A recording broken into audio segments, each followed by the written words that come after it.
Hello guys, welcome to my AndWin Tech channel. Today I am going to show in this video how to enable or disable parallel downloading on your Google Chrome.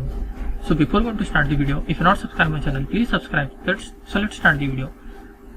Guys, if you want to enable or disable parallel downloading on your Google Chrome, I will show you a simple method to enable this.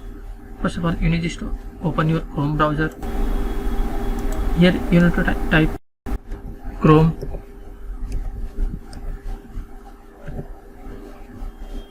// flags flags and hit enter.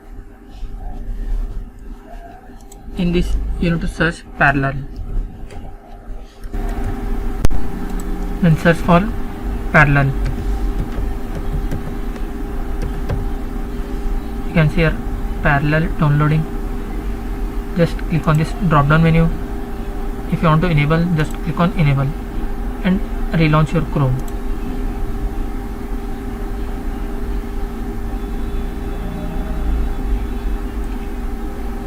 So now parallel downloading is enabled. If you want to disable, again you need to click on drop down menu and click on disable and click on relaunch. That's it guys. So in this way you can enable or disable parallel downloading on your Google Chrome. Thanks for watching. Hope if you like this video, please like, share and don't forget to subscribe.